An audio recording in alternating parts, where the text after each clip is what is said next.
All right, I'm going to give you guys my tips for how to build a 315 bench. Here is actually an older video from me about a year and a half ago or so, doing 365 for a pause, okay? Notice I'm using a relatively flat back, not a big arch. Heels are flat, good pause. Obviously that's a grinder, that's everything I have, but 365. Keeping in mind, I'm someone who historically has not had a good bench. I'm known as a much bigger deadlifter. So fast forward over to some current footage of what my training's looking like at the moment. Lighter, leaner, focusing more on physique. But I think something that we have to really talk about, if we're talking about a raw bench press, okay? Not talking about an equipped bench press. It is literally about muscle mass, okay? So we need to be extremely clear. We need to be extremely clear. I want you guys to notice how I'm doing this rep work on the benching. And I'm not saying some arching and other stuff isn't good, especially if you want to actually have your Big Macs displayed. But that's not how you build it, okay? And I know a lot of times people talk about triceps. They talk about lats, all this upper back stuff, all these things. But keep in mind, at the end of the day, your bench press is always going to be limited depending upon your leverage, especially guys like me. Look at my arm length, look at that wingspan, okay? Your bench press is going to be limited, and notice I'm even gripping it wide. Those pinkies are outside the rings. That is a wide grip, and yet I still have that range of motion. You know, and I think a lot of guys who struggle with their bench, their raw bench press, are in that same boat as me, or else they'd have a big bench. You know, so it's like, how do we get there? You got to build muscle, and you have to think about those primary movers. Okay, do not let anyone convince you that a raw bencher who doesn't have short arms, right? That short arms, big arch makes it more of a tricep movement on your max. When you don't have that and you have to muscle through it, it is all chest, it is all front delt. Now, am I telling you some triceps won't help? No, it's not what I'm telling you at all. You should probably train your triceps. In fact, it should be for muscle balance anyways. But keep in mind, most of those extensions are going to do a lot more of the long head and other stuff. It's going to carry over to your bench less than you think. It's really just going to put a finishing touch on it. So if you're someone who's way under 315, that's really not what's going to get you there. It's not what's going to get you there. What's going to get you there is going to be building those primary movers. And that ability to get that weight started fast off the chest, okay? That's a big deal. Now, do we want to completely ignore lats? No, you should probably have big lats, but I had big, massive lats before I even had a decent bench, just throwing that out there. Now look at my lats here, right? You want to do this overhead pressing.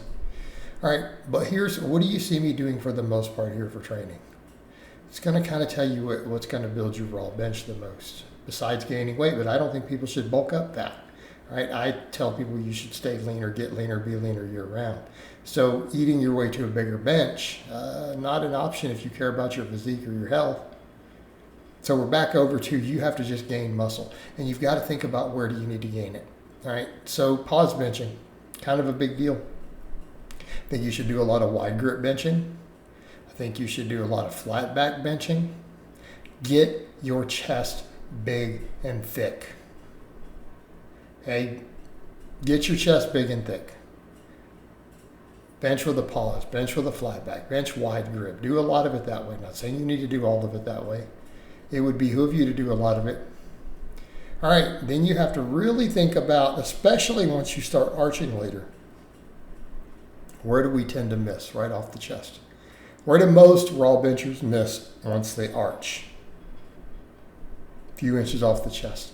When it transitions, that transition point to where the front delts and the upper chest have to take over to some extent, and the ability to control it inside of that bar path. Ooh, well, what's going to get you there? Well, what exercises build that? And here's what I'm going to tell you. You really want to get good at accessory work that's going to help you transition there because it builds the right muscle. Incline work, overhead pressing. I want you guys to notice through this a little section of training clips. And how many types of incline work do you see me doing? Man, I do barbells, I do dumbbells, and these days I do both every single week. My incline work exceeds my flat work at this point. I do twice as much.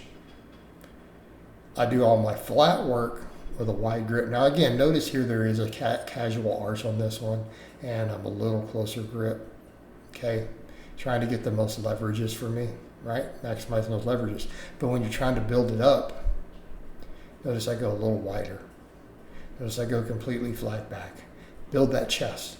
But then from there, it is that upper chest and the front delts matter a lot. It matter a lot.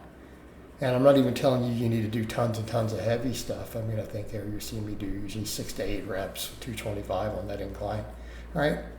Those dumbbells, I'm usually doing like 12s. That overhead press is 12s, okay? So what you saw in that little clip of that standing press, doing 135 for 12 there, but it's all pause. Again, we come down and we touch that upper chest, okay? And it's a point I want to make with all of that. Doing that, that's what's going to really help you through that sticking point, right? Because where are you going to stick? You're going to stick, for most guys, that's where like, well, how come for some people it sticks in a different place? Because one, how advanced you are, how strong you are, that sticking point changes because of that transition. But that transition point, unless you're closed grip benching, that transition point is what's going to really limit you. And that's going to be your upper chest and your front delts. They take over, because think about what happens, right? When we're benching for volume and rep work, we can keep a straighter bar path. When we get heavy, it drifts towards the face. When we reach that transition, it drifts towards your face, okay? We go from the lower pecs being what blasted off the chest to the upper chest and the front delts taking a larger percentage of the load than the first few inches. All right, here's the caveat. It's been studied. That transition point gets closer and closer to your chest the stronger you get. Meaning when a 200 bencher, a 400 bencher, and a 600 bencher have all been filmed side by side, it's inches apart. Like every one of those is a couple inches closer to the chest each time, like 2 or 3 inches before that transition happens. So what does that mean? That means that the stronger you get, in other words, the more weight you can move with the lower chest to get it started, the sooner that transition occurs and the more important that upper chest becomes. So it's another thing I tell guys, get real strong at your incline bench. Get real strong at your incline benching, right? It'll resolve those problems. And then on top of it, get big lats to help you control the eccentric and touch the bar where you want it. All right, guys, but that's really all I have to say on that today. I hope it's been informative, and I'll talk to you guys and gals next time.